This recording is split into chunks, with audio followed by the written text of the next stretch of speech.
I think already what I was hoping that we would do today, which I started off in the early introduction, is to start by providing a little bit of a context about what we mean by the colonial inheritance that we have and what it means from the various perspectives, I think, to try and unravel that. So I would invite my guests here today to just maybe shed a little bit more light from their own individual contexts and their practices as to what they think is some of the most critical and important issues to address. Because I think we've known we all know some of the very strong ramifications of it, but in terms of understanding how it affects science different from how it affects arts, from how it affects business, I think there is a really wide variety of ways that we need to think about the problem, which is an important step before we start to address it. All right, that is a very big question, which I will try and see if I can do some justice to it. But at the heart of it all, I think one might rephrase the question to say, is Africa getting the knowledge that it deserves? And then the question then can be, why do you need that knowledge, right? And for me, we need knowledge that can help people to solve their problems. People have everyday challenges with water, with health, and there are issues to do with inequality. So does our education empower people to get to that? That is where colonialism had most of its impact. The ways in which people were living their lives, they were replaced by a new system. And that way of doing things, they are no longer practicing it. So it's like you are taking away people from their livelihood, and then in return, you give them something which they have no control all over. So even if science has made some countries more successful than others, but it is also a very expensive enterprise. And certainly science is not for the poor.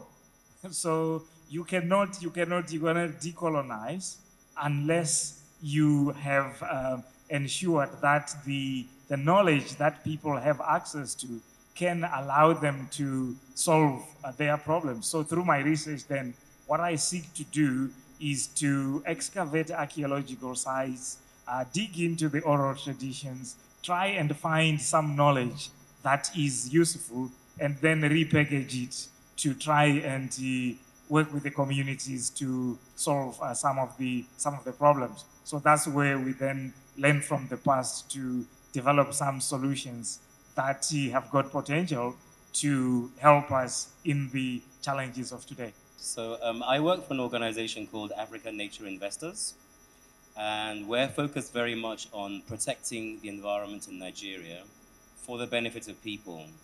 All countries and all cultures around the world need the environment. We need clean air to breathe. We need rain for our agriculture. We need clean water to drink.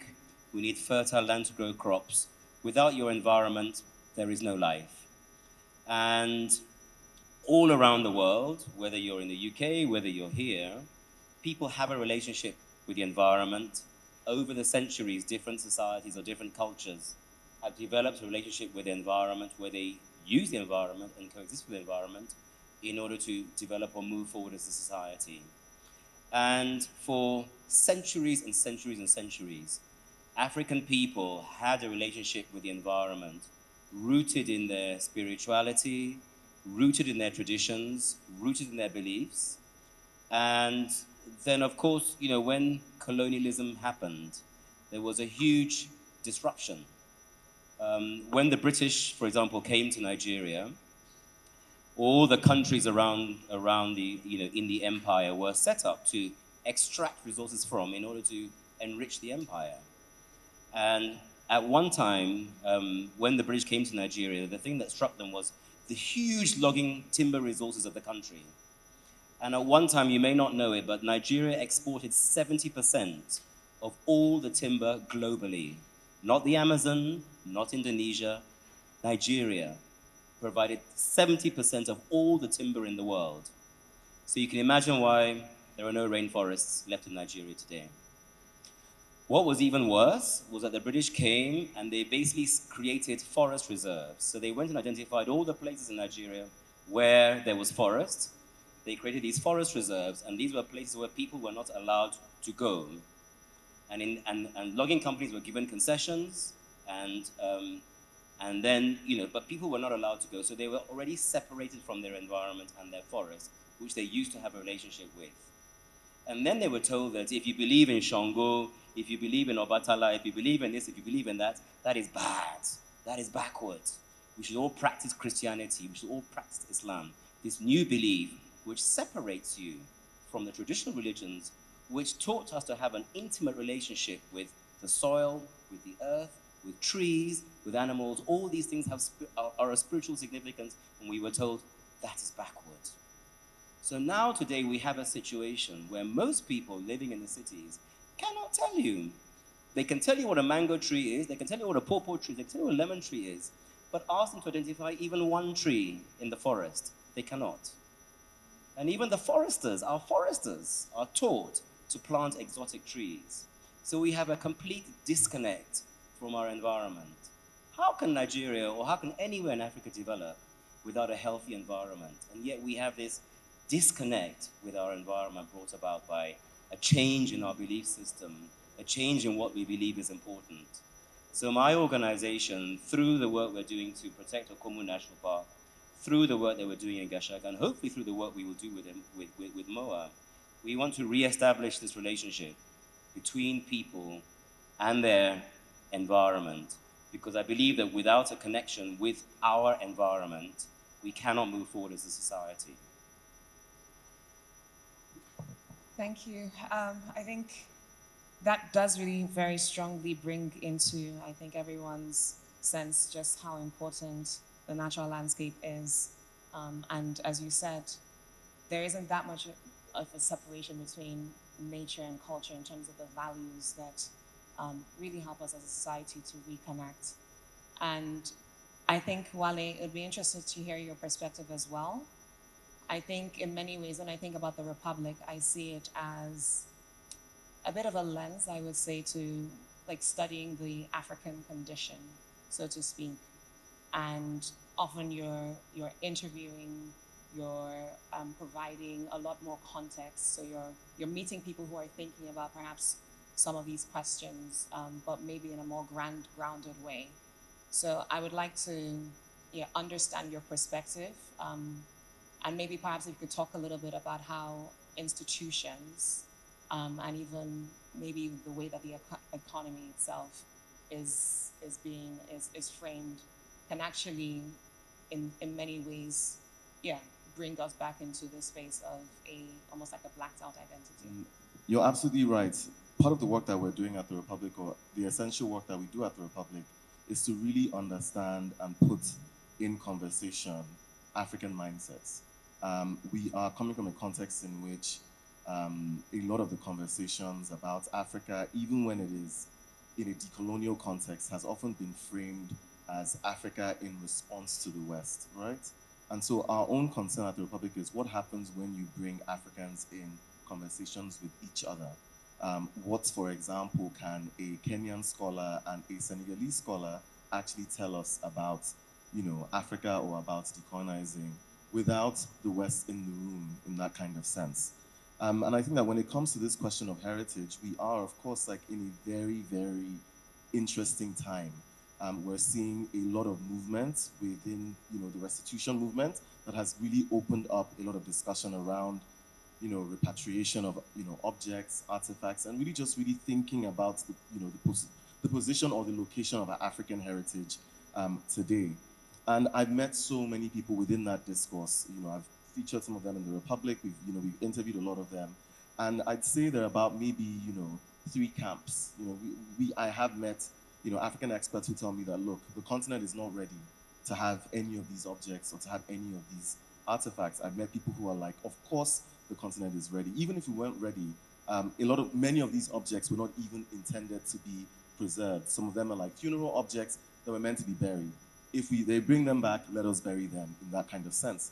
I have met people who are like, you know what, forget about the past. What are we even thinking about, around the future? But I think the thing that always, often strikes me across these conversations is that one thing that seems to be missing is to understand that heritage, yes, it might be involved in thinking about the past, but it is future work.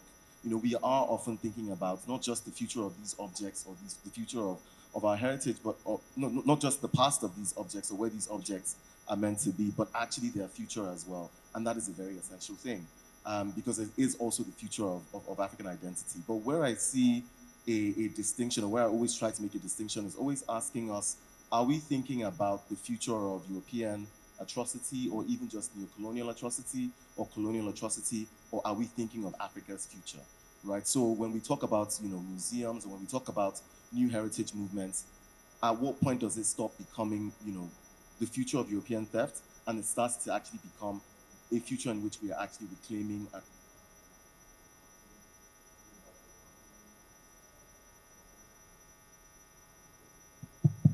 and recharting our own future. I think the main thing that I definitely want to highlight is one thing that definitely comes across is the fact that we are in an ongoing green scramble for Africa. There are many different things that are happening on the continent that makes us kind of think through the environment, which of course helps us think about heritage in a larger framework. When people talk about heritage and objects, we're often thinking about, or when people talk about heritage, it's often restricted to objects, but of course the natural environment is just as important. It's actually an area that needs a lot more discussion because it tends to be neglected, even by African authorities as well. But there is a lot that's happening in that space, from countries like Gabon, getting 150 million, from UN-affiliated initiatives for protecting their forests, to what we're seeing happen across multiple countries, including Ghana, Kenya, where the UAE is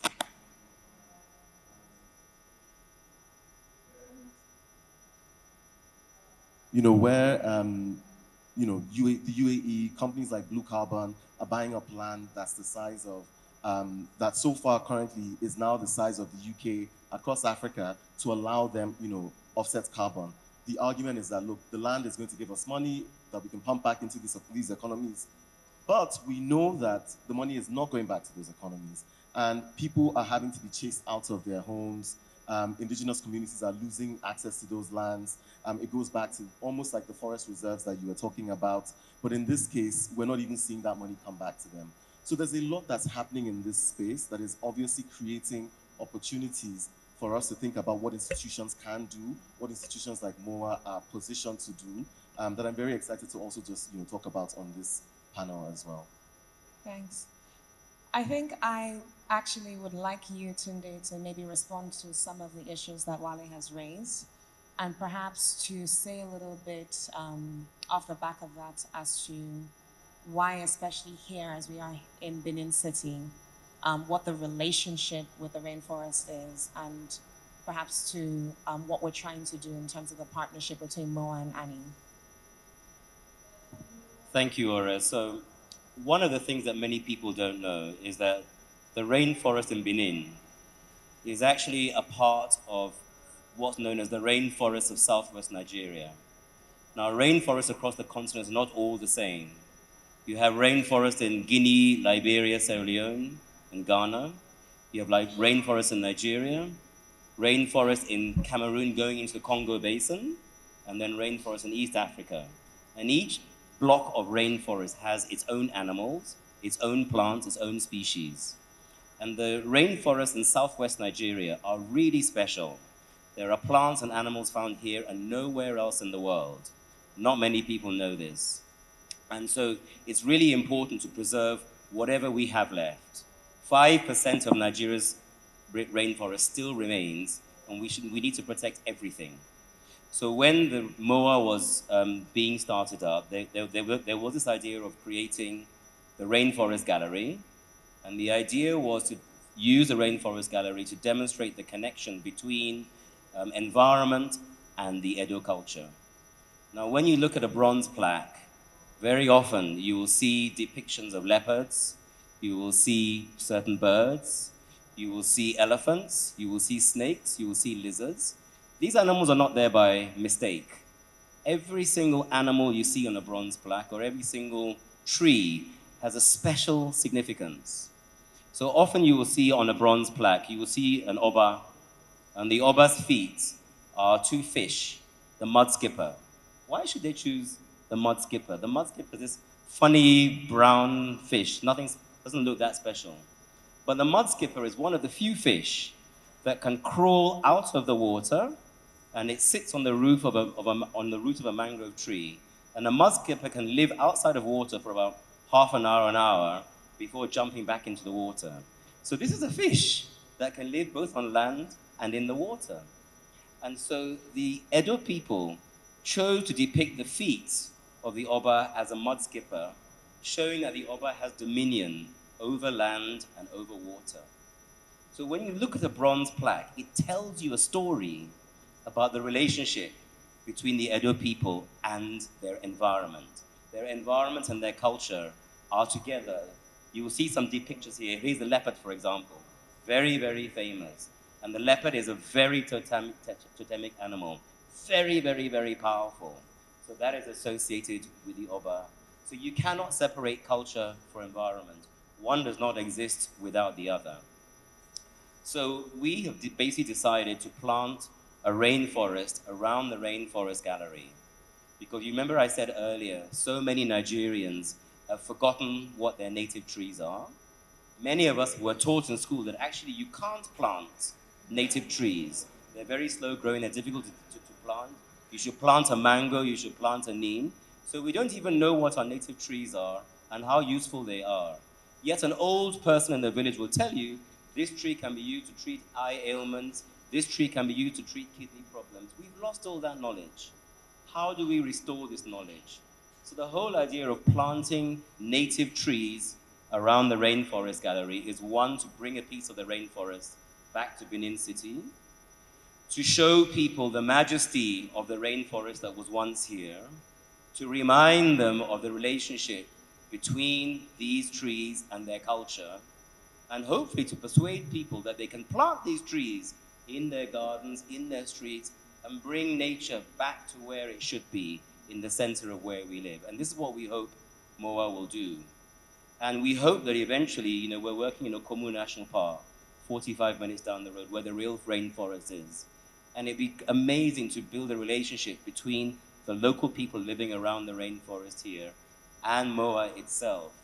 Reconnect, people with their environment and give an example to the rest of Nigeria and the rest of West Africa of this importance between us and our native vegetation, which has been lost.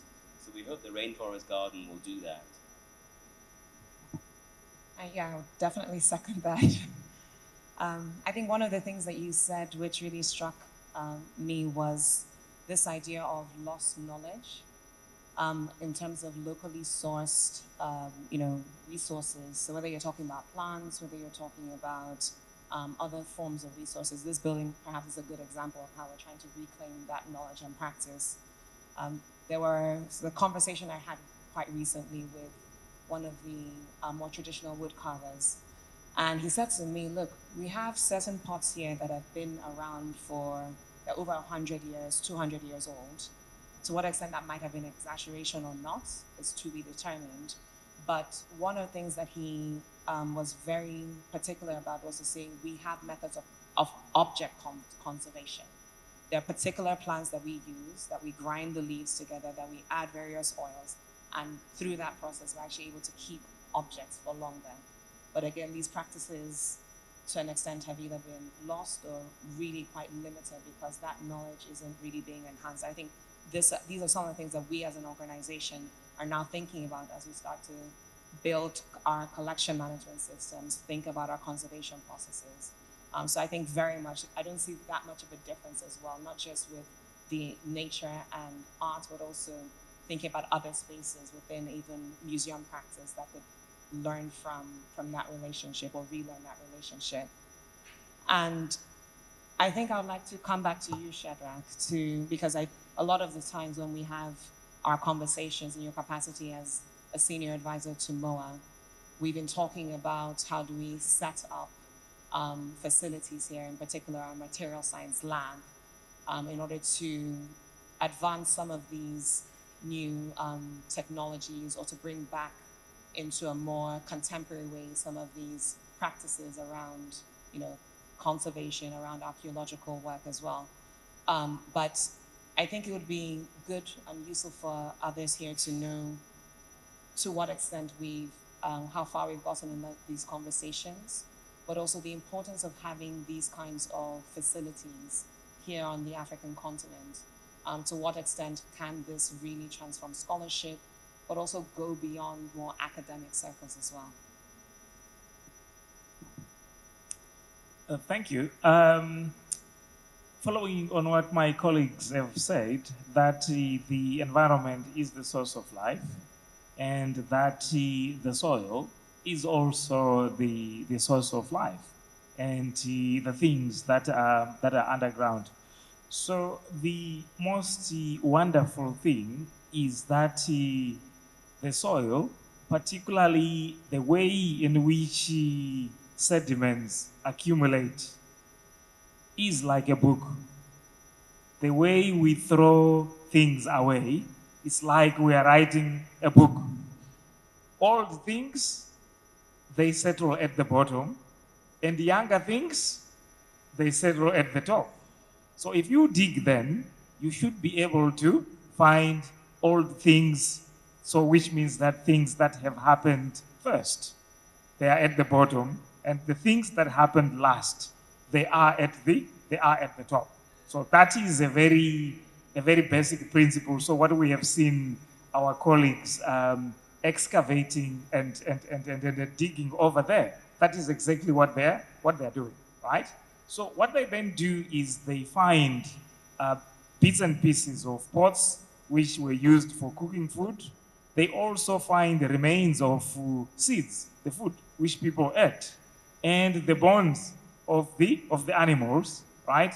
Which also allow archaeologists to reconstruct the lifeways, how people lived in the past, the kinds of things they ate, the nature of their economy. But in most cases, we no longer have the records, right? Sometimes the oral traditions do not go back that far in time. This is now where the material science laboratories would come in, because the pots that people threw away, the metal that people used, the food that people threw away, they are like books. They contain within themselves information about the processes that they have undergone. They also contain information about the people who used them and who also made them. But only after you have studied them using scientific techniques in the laboratory. So Tunde, you work with in the environment. You know that if you look at the isotopes, such as the ratio of the heavy carbon isotope to the lighter isotope, you can actually reconstruct past climatic regimes. Was there a drought? Was there a lot of water? This is the information that you can get from a scientific laboratory. The food, what did people eat? Did they eat yam? So Benin is also very interesting. Cassava is a crop from the Americas, which was brought to Africa by the Portuguese. So can we find out when the people in Benin first ate cassava, right? All we need to do is to scrape the inside of the pots, right? Because some of the protein got absorbed into the fabric, right? If we separate the protein in the laboratory, then we can say, hey, this is cassava, right? Then that will tell us information in terms of, oh, okay, so cassava was introduced around 1450. The people in Benin, they were eating this food, which takes us back to the environment that you mentioned, we can also understand how they dealt with the. So what MOWAA is doing with the material science laboratories is recognizing that there are other ways of writing history, particularly the history that is contained in the materials. So for that, you need specialized equipment to do that. At the moment in West Africa, there isn't any facility that is dedicated to that. So MOA's facility will be the first to serve that purpose. And we hope that by having a world-class archaeological science laboratory here in MOA, we will be able to rewrite the history of West Africa, and also in ways that are more empowering to the local people, in ways where we can recover the knowledge that we can use to enhance people to live their lives. So that is the significance of the material science laboratories. It is a tool for rewriting all aspects of history, from the economic to the environmental to the entertainment, leisure, basically the life ways of the people. And the basic understanding is that whatever we do with things, we record some information. And if we study those remains from the past in the laboratory, we will be able to rewrite that history. So we are introducing a new tool for empowering West Africa, for empowering Africa to rewrite its own history using the tools and techniques that are homegrown here in MOA. Thanks for that, Shadreck. I think if I just take a step back and listen to the various responses, one of the things that's crossed my mind, and I think perhaps has also been in the minds of our audience as well, is that the vehicle matters as much as the content. And we're seated here today within the auditorium of MOWA Institute. But the M for MOWA stands for museum. And in terms of the construct, there's been a lot of debate globally, or at least within Africa and within former colonies, should I say, about how do we envision a new museum practice or a new way of producing knowledge and sharing that knowledge in much of the ways that we've all been talking about, whilst calling ourselves a museum. And for me personally, in some ways we inherited. I came in, at the time I came in, the name was already there. So there wasn't much I could do in terms of trying to translate it. But we still thought it was an important question to ask ourselves, because if we are just replicating what exists in the West, then we're actually emphasizing things that actually don't move us forward. And I also think that there are ways in which we can transcend that by what we do.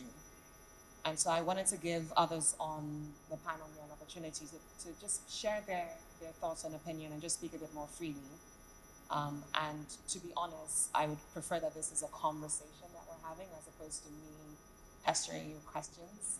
So yeah, I don't know who wants to start first. Oh, we're very keen.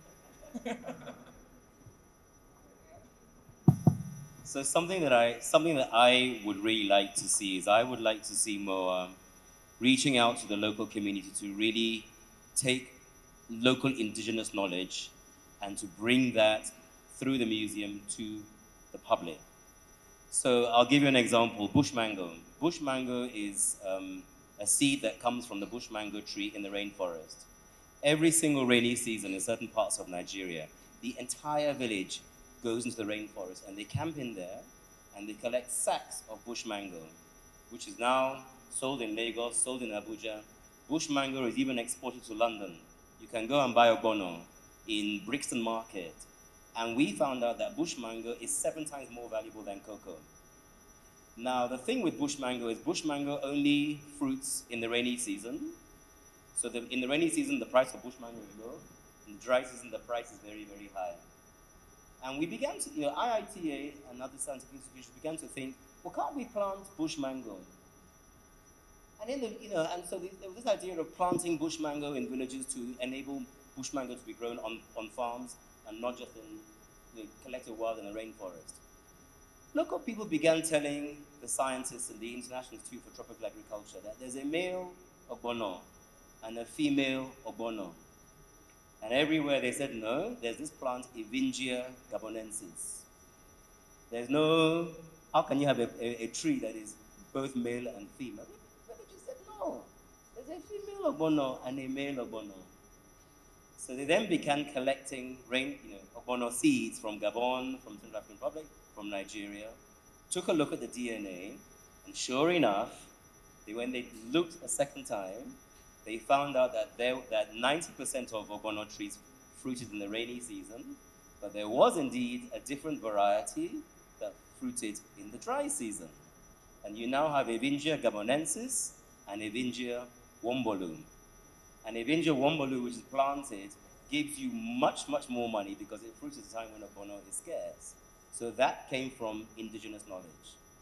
And we have now found out that the Edo people had a taxonomic classification system for plants and for animals. In the Western world, we have the Latin classification system, which gives you a generic name and a specific name for species. But the Edo people also had a taxonomic system, and it's not written down. If we don't write it down, it's going to disappear. But that taxonomic system will tell us things about our plants and animals that we don't know by looking at things from a Western perspective. This is one of the things I would love to see MOWAA do.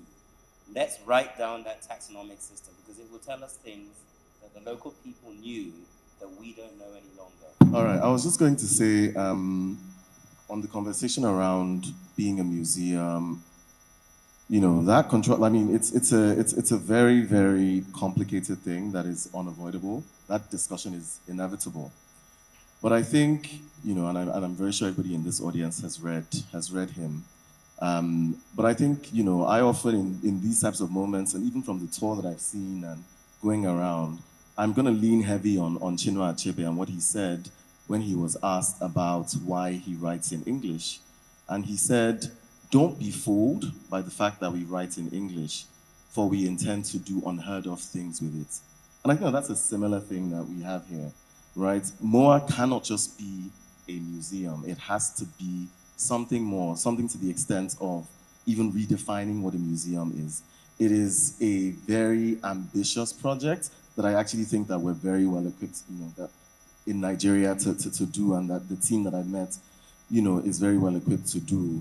But it is the burden of pioneering something like this, in the region. The other thing I was going to say is, this type of conversation that we're having about, creating knowledge or reinventing knowledge or just thinking about what it means for Africans to own the means of knowledge production or just to even own the means of production in the first place. It's not a new conversation. And so there are many lessons that we can draw from several examples of occasions where we have made similar attempts and have not necessarily been, even in areas where we've not necessarily been as successful. I will give an example. In the 70s, Nigeria ran an indigenization, policy where we wanted to have more ownership over international companies or a lot of the major companies that were generating profits in Nigeria because we had realized that the profits were not really going to Nigerians. It's a similar conversation with thinking about heritage, wanting to own that heritage. But I think where we missed it with the indigenization policy was not realizing that ownership is just one thing. It's the first thing. There's control, there's also the skills, and then there's also the technology. I was really excited to hear about, to hear Shadreck's comment just now. Control in the sense that who is really shaping this narrative? And that's the thing I was asking about when, at what point are we kind of creating a balm that can soothe European atrocity? And at what point are we actually saying, look, this is a future that we are charting for these objects, for this environment ourselves? Because I think one thing that MOWAA has been able to really unlock and highlight by focusing on the natural environment is the fact that that knowledge loss is still happening now. The conversation around heritage tends to revolve around objects and end there. But when you look at the environment, you can see that it is still happening now, and there are many different types of players in the field. So control is very important in terms of what are we looking at, what are we focusing on, how are we even just moving or expanding beyond just having a conversation about objects. Then the next thing is skills. That's something that, on my tour, I was meant to just be learning about buildings, but I was asking questions around, okay, but how are we going to skill this place? Like, who is going to run this? But not only that, because it's not just about skilling MOWAA now, it's also about MOWAA serving as a vehicle for skilling the entire region when it comes to at least heritage. I'm thinking of workshops, training programs that can be run. There's a reason why this place is called a campus, right? So let's bring that, that energy. And I think that that's another opportunity that MOWAA really, really has to make a big difference. Just really changing the skill level on a tangible, in a very tangible manner, not just for Nigeria now, but for the entire West African region, and possibly even across, across that. Then the final thing is technology, right? Or rather infrastructure, let's put it that way.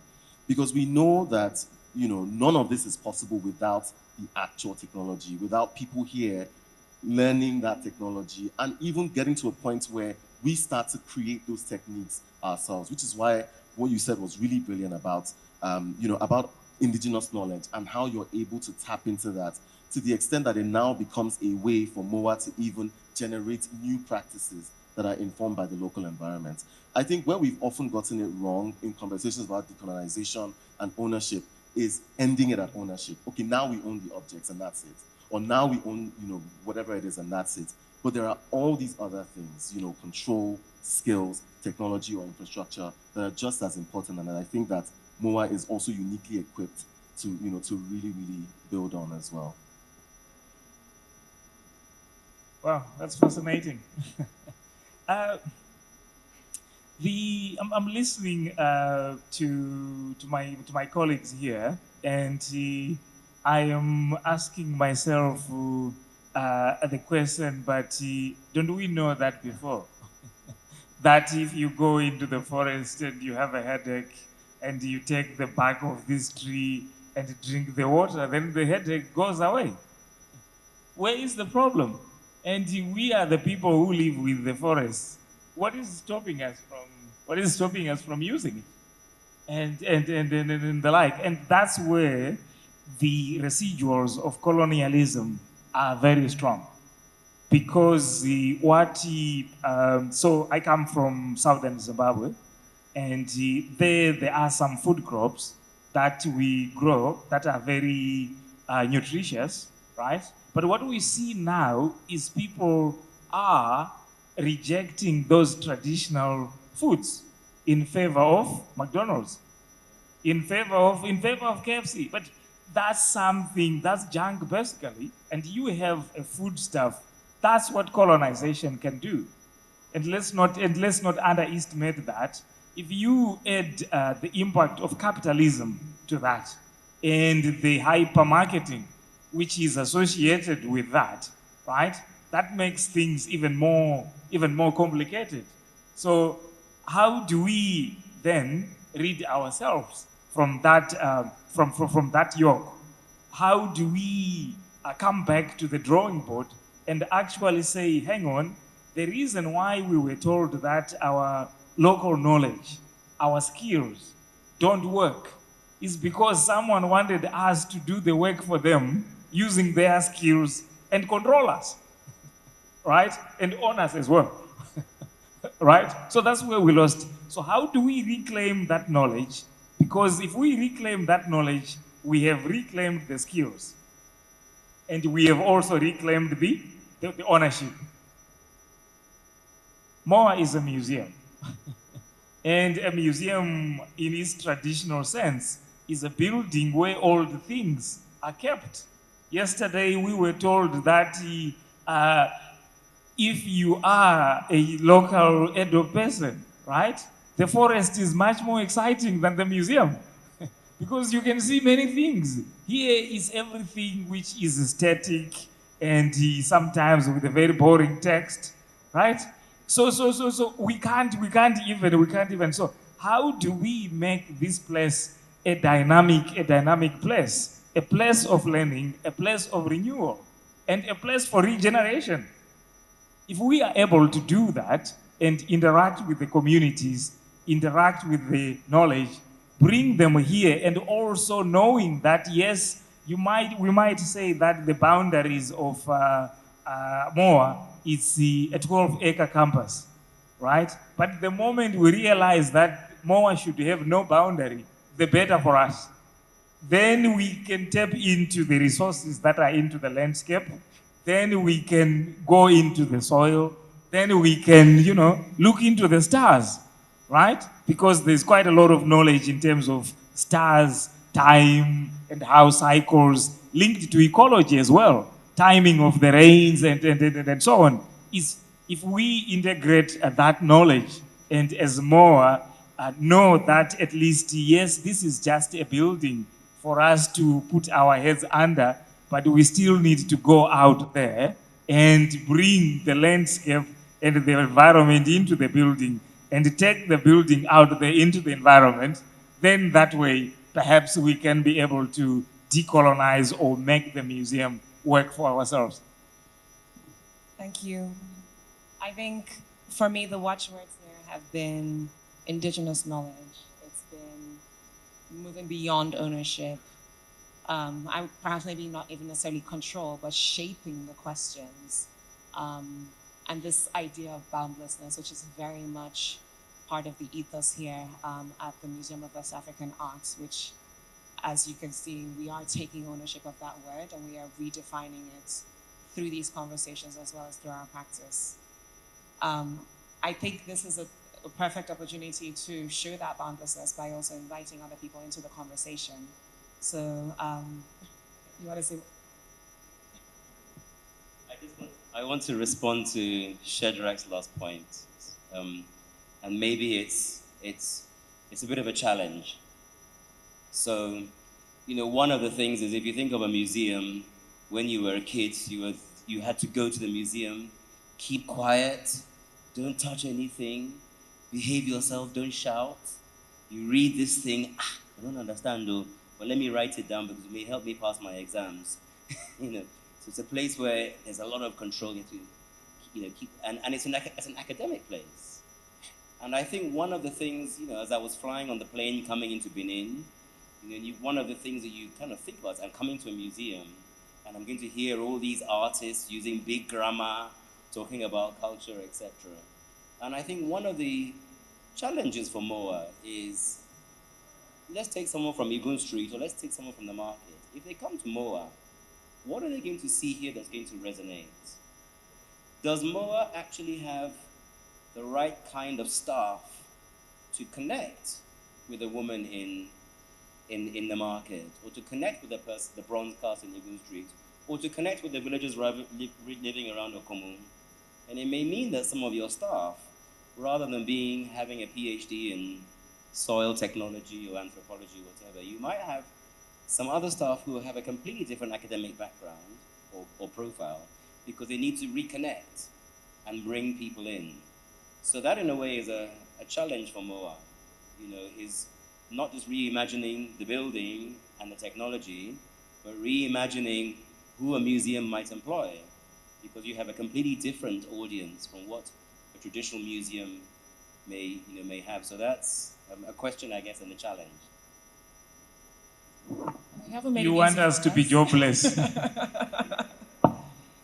No, but I think to your point, it's not just about who you hire, it's about how you push people who are used to practicing a certain way to think beyond that space, which is why for us, saying that we are going to do community archaeology, saying that we are having a live excavation, and during that process, people can come and be part of that process and ask questions and tell stories.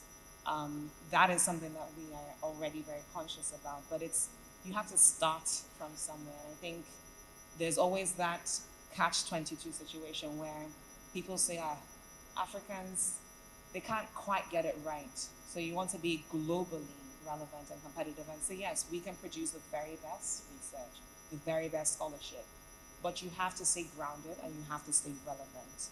And it is a difficult balance, but I think if you are determined and if you design intentionally, you get there. But we are going to have to invent things and test things and maybe fail a little bit and try again. Because what we're doing is not something that I think already has a large and a long established practice. So I will give people an opportunity to speak now if you do have questions. Otherwise, we'll keep on talking here. But does anyone have a comment or question that they would like to pass over to any of the panelists here or to myself? My name's Adrian, visiting from Abu Dhabi. One of the things that I'm curious about, because this is an interdisciplinary group on stage, is apart from changing the practice of ecology or of storytelling or some of these other spaces that you're working in, are there things that you are doing as practitioners, as individuals, to decolonize your own thinking or to disrupt or interrupt how you approach the work? Asking for a friend. Should we take maybe one or two questions? Well, I'll give people a bit of time to think about that. Destabilizing things for me, it has been growing up not really being fluent in my mother or father's tongue. And I think that what that did for me was it locked me out of a whole knowledge repository. Because I think language has a way of holding across generations values and expressions that really demonstrate how people lived or what they thought. So even if you think about, the certain Yoruba phrases. So my mom actually is Ngenish and my dad is Yoruba. And it also is a little bit of an irritation for me that we always say, when you ask where you're from, always choose your father's side. But that aside, because that's also another colonial mentality, that aside, there are particular phrases that show if you are, the lower you are on the floor, sometimes you wonder in Nigeria, why don't you go and have picnics? What is it about the earth or about the ground that we are responding to? So there are various ways in which, if you look into the language, it tells you more about the value systems that actually defined your ancestors and their lives. And I think for me, one of the things I'm consciously doing is going for language tutorials so I can reconnect with my my father's tongue first, because my mother's tongue is a bit more difficult in the sense that there are only probably right now maybe 500,000 people that speak that language right now. But I think beyond that, it's for me a consciousness that you have to keep asking questions. So one of the big debates that we've had in even designing the conservation lab and the collections stores is how do you, what is the standard it needs to be for MOWAA to be considered as a reputable organization? And more importantly, for us to actually unlock what currently has been a very one-sided way of flow of objects. So objects flow out of Africa regularly for exhibitions as loaned works and also as purchases. But in terms of how they come back, it's more recently that we've had this push for restitution. But it could go beyond that to saying, well, why don't we learn works from other places? Why don't we bring global practice into these spaces? So you should not have to travel abroad to see an exhibition that cuts across various cultures, alongside us really focusing and redefining the way in which works from our own context are displayed. But if you're designing a collection center and you're having to think about those standards, you have to, there's a sense in which you are told that there are very specific regulations that you need to abide by, otherwise you are not good enough. So again, how do you negotiate those terms by saying, okay, for particular items that perhaps belong to other institutions, this is the standard that we're going to attend to. But we are not going to make that a mainstream policy, but we will also have other ways of connecting to more indigenous materials that are locally available, and making sure that we can elevate them and ensure that we take care of objects in various ways. So I think it's being to a degree comfortable with asking hard questions, negotiating, and being aware that it will take time for other institutions that are very set in their ways to understand that there is a new era of cultural and museum practice that is rolling out. But I'll see if others have any response to that question. So I think similar to Ore in some ways, I think for me it's really about questioning your own beliefs and always asking why, and rather than thinking, I know this and this is how things work, etc., asking and questioning. So one of my very first jobs in Nigeria was when I came out of university, I went to help establish Cross River National Park in Cross River State. And in the buffer zone of Cross River National Park, you have these 40 villages. And there were 2 villages that owned 40 hectares of rainforest. And I was told, Tunde, you're a forestry graduate from the UK. Go and tell those people how they're going to save their forest so they don't destroy it. And I went to this village not really knowing, how am I going to do this? I've got my forestry degree. So when I got to the village, I realized that, I grew up in a city in Nigeria, and then I went to go and study in the UK. I didn't understand how a village worked. They looked at me, I was this stranger from the UK, I looked at them. So we decided that we would spend 3 months where we wouldn't talk any business, we would just get to know each other. And I remember once, so the women in the village, one of the things they do is they go and pick this vegetable called afang. And it's women's work. And when I told the village that I want to go with the women to go and pick afang, the whole village fell about with laughter. When I woke up one morning, where are the women? They've gone.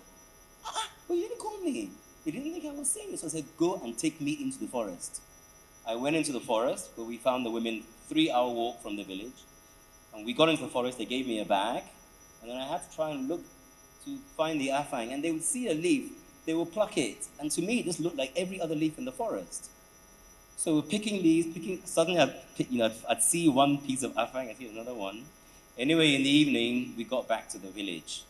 And everybody was like, Tunde, how much afang did you collect? My female colleagues had collected a big bag of afang. My bag was tiny. They fell about. It was the funniest joke in the village. But one of the things I said to the village was, I came with a degree, but I don't know how afang looks.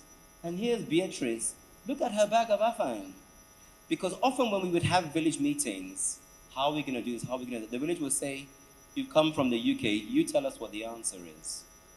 But when I actually saw how small my bag of afang is, I said, you can see, what good is my degree now? And after a while, I would say to the village, you have a certain knowledge that I will never, never, ever have. I can bring my perspective from the UK, and together we can make something new to deal with this new problem of logging, which you didn't have to face 30 years ago. So I think that idea of going into a place and listening and inquiring, rather than assuming that you know all the answers because you have a degree or whatever, is really, really, really important. And it's a difficult thing to do because you're taught, through your degree or university, to do certain things or to approach problems in certain ways. But really asking questions, I think, is really, really important, and challenging what you think is a solution to a problem is really, really important.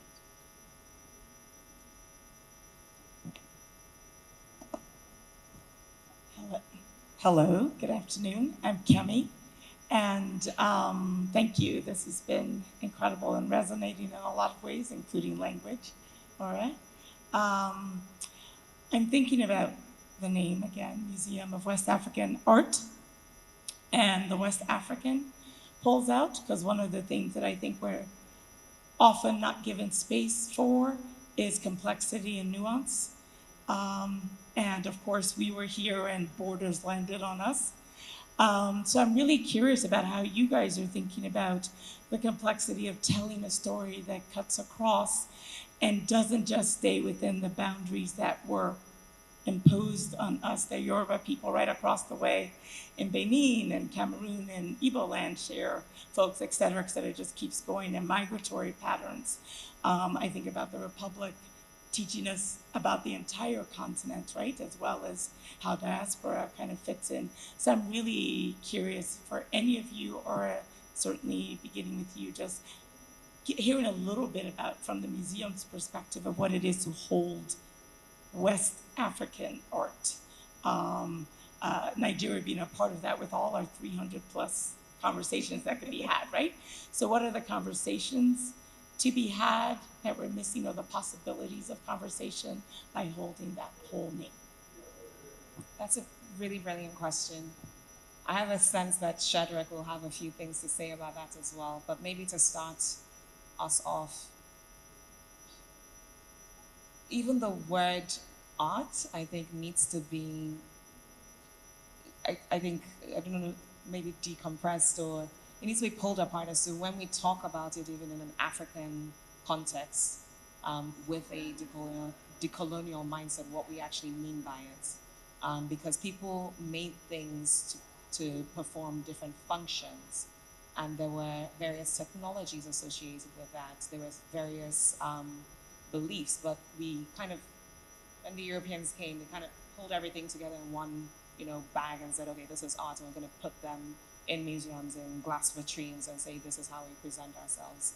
And so if we are truly thinking about a more embedded way of not just sharing that resource or that knowledge, but also defining it, I think one of the questions we have to ask ourselves is, do we call these artworks, or do we call it something else?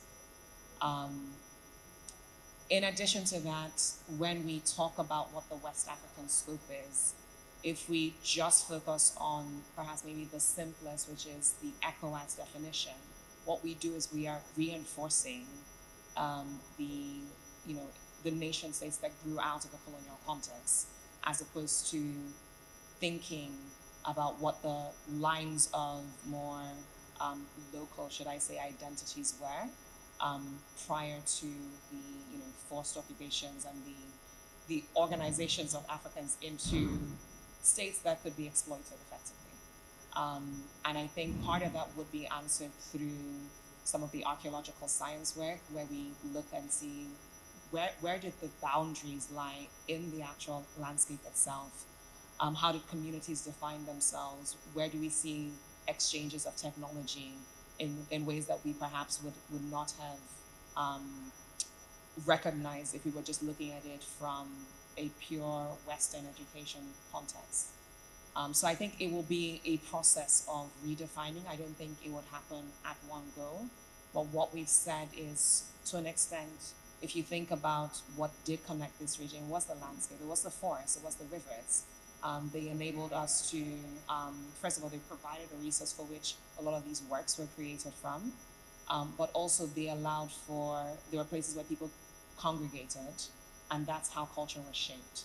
So when I think about our collection or future collections, I don't think about it just as art. I think some things might be technology, some things might be art, some things might be something else, but I'm less worried about trying to define it as one thing, but being able to be open-minded and challenge the curators, challenge the conservators, challenge the collection managers to continuously talk amongst themselves and ask themselves, how do we define things? But it's an ongoing practice, and it's a difficult thing, because every reporter and every museum out there that wants to work with you says, what is your collection going to be like? And what kind of research are you doing? And these are, I think, important for us as an institution, because we want to get funding and want to have these collaborations. But it's, again, important to say, well, hold on, maybe this needs to be redefined, but you do that through your practice.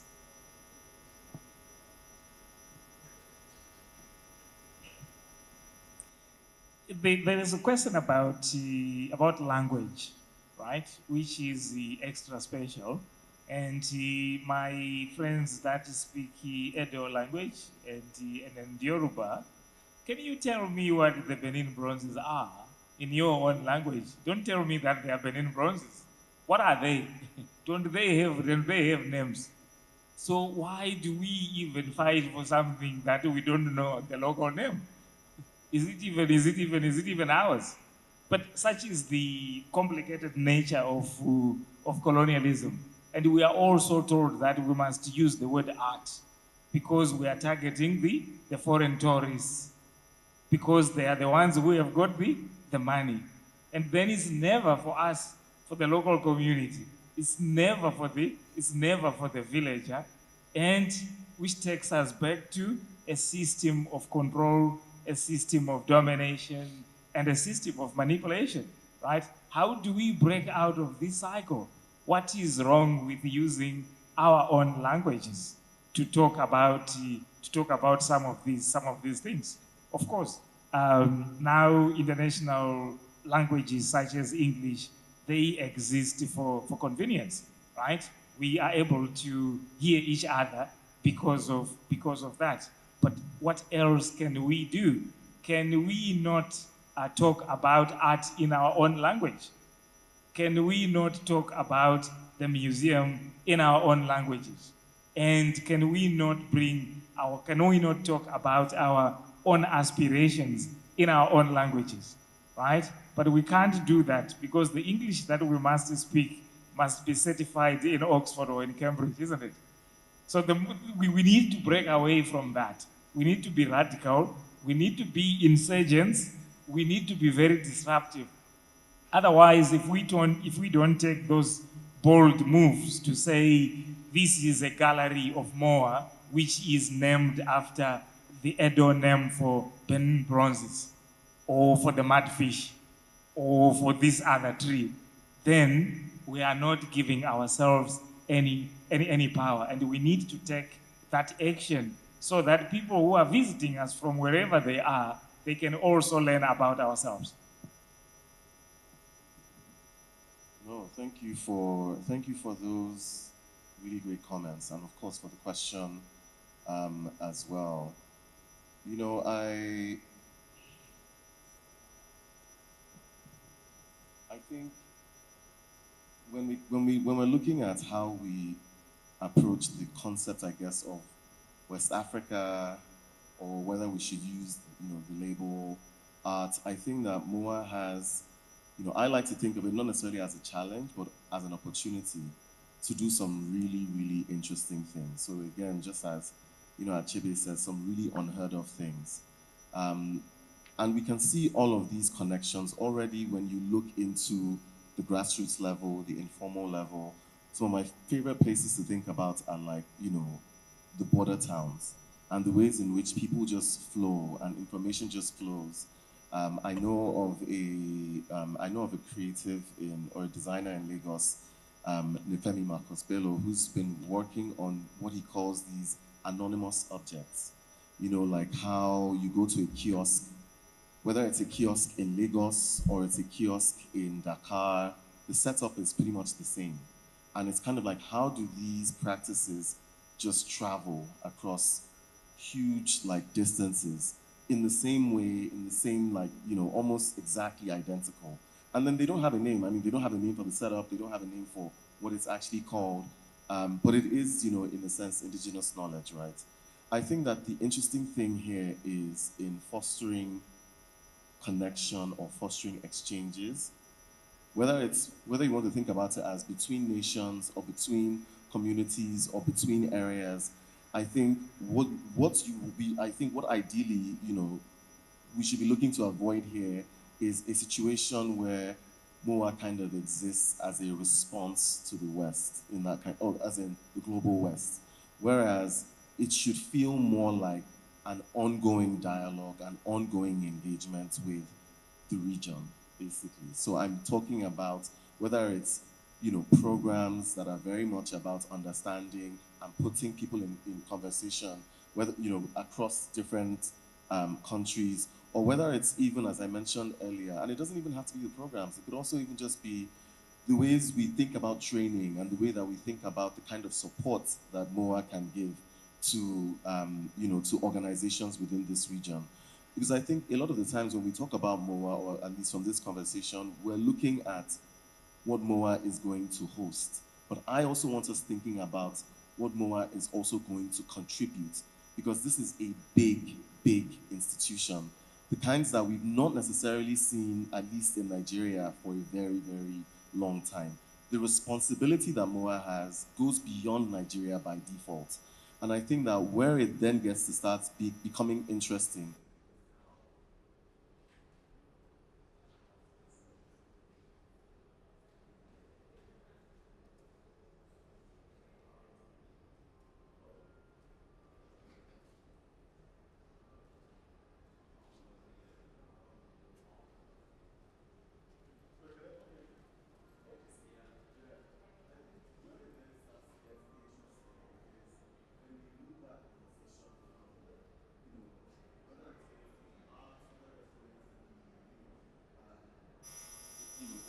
individual bodies of work, and looking at even how MOWAA is going to collaborate with institutions that already exist in the region, how we're going to make sure that there is a circular flow of knowledge, so that it's very clear that, this West Africa term is not a static thing.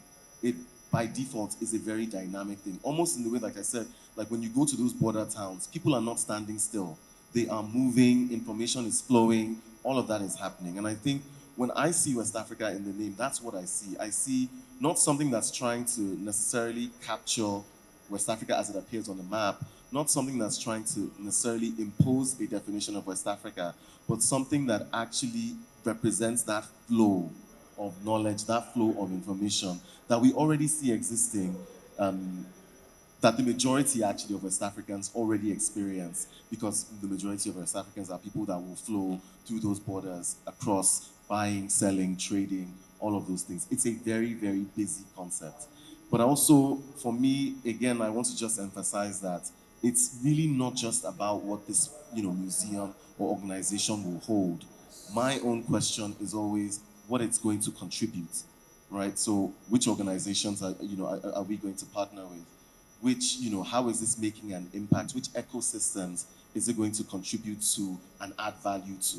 And I think there's a huge opportunity here for that to be something that is, of course, beyond Benin, beyond Nigeria, and even in many ways beyond West Africa, because this is also a continental conversation and even a diasporic conversation as well. And when we start thinking about it that way, we start to see that it's a conversation about flow, and flow is dynamic. It's not a static thing.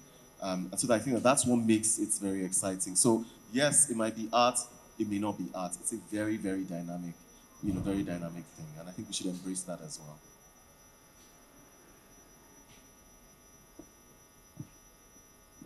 I think I'll take one last comment, in part because, as you can see, we're about to start the closing session here. But if you can maybe say... Just very, very quickly, I want to tell you about a new project that my organization is going to be doing with MOWAA, which I think illustrates exactly what my colleague was saying. A project that I work on is Gashaka Gumti National Park, which is in Taraba State and Adamawa State, on the border with Cameroon. And we're quite interested in the culture of this part of Africa, because the Bantu people spread from the border between Nigeria and Cameroon right across the rest of Africa, and nobody knows why the Bantu people moved from this place to become one of the largest migrations in human history to basically populate the rest of the African continent. And what is really exciting is that MOWAA is now putting together a team of archaeologists, together with the National Commission of Museums and Monuments, and some Cameroonians, to go and do archaeological research in Gashaka, which has never been done ever before. And this is a partnership which is going to tell us about something that happened which affected both West and Central Africa, and is in response to local demands to add new knowledge. So this is about MOWAA as an institution and a center of expertise, and not just a place where you have objects in glass cases. This is a new institution with expertise for the whole sub-region. Thank you, Tunde. And I think it's impossible to try and really capture and drill down into everything that we would like to with such a weighty topic. That was never really the intention. I think it was really about starting the conversation, reflecting a little bit about the practice that we've already engaged with as an institution and the ideas that we are cultivating around new research practice, new conservation practice, and perhaps maybe even defining a whole other discipline that has not existed before because we have not been here before. So on that note, I'd just like to say thank you very much for all of you here for inspiring us and for challenging me and the rest of the MOWAA team. We recognize that this is not going to be something that we do alone, and neither has that been the purpose of the initiative. It's really to establish a base that can support the development of a network of institutions. And that's really why, for the theme, so to speak, of this first preview season or gathering, I wanted it to really be about museum in the making, because it's that state of gestation, it's that state of really being inspired and wanting to be inspired by other people and other institutions. So thank you very much. And yeah, thank you to my audience as well.